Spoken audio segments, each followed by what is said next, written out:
বন্ধ জীবন থেকে পেয়েছিলাম ছোট্ট একটা ছুটি, আর এই ছুটিতে ভাবলাম ঢাকার আশেপাশে কোথায় গিয়ে একটু সময় কাটানো যায়।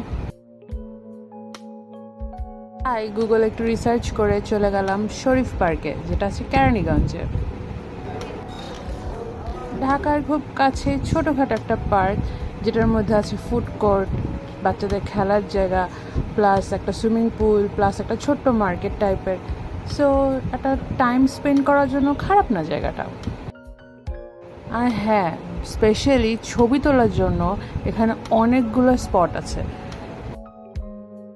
যেগুলো ফ্লাওয়ার্স, ট্রিজ, লাইটিংস দিয়ে খুব সুন্দর করে সাজানো আছে। যাবেন, ছবি তুলবেন, আপলোড দিয়ে দিবেন।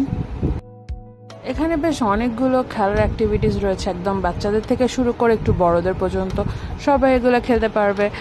আর প্রাইসও, টিকিট প্রাইস কত, 100-150-এর মধ্যে। এই তো আমরা ঘোরাঘুরি করলাম, ছবি তুললাম, দেখলাম আশেপাশে কি কি আছে। ও, এর ভিতরে কিন্তু একটা ছোট কনভেনশন সেন্টার আছে।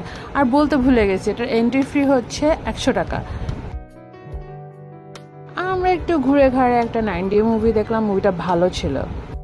এরপরে আমাদের লেগে গেল খিদা। একটু সামনে শরীফ ফুড কোর্ট থেকে যদি আপনি ঢাকার দিকে ব্যাক করেন, ওইদিকে আপনি রাস্তায় পাবেন আড্ডা। ওদের ফুড অনেক মজা লাগে আমাদের কাছে, প্লাস ওরা কোয়ান্টিটিও বেশ ভালোই দেয়। তো এই তো আমরা খাওয়া দাওয়া করে বাসার দিকে চলে আসলাম। সুন্দর একটা দিন কাটলো। সামনের ভিডিওতে আবার দেখা হবে। আজকে পর্যন্ত, আল্লাহ হাফেজ।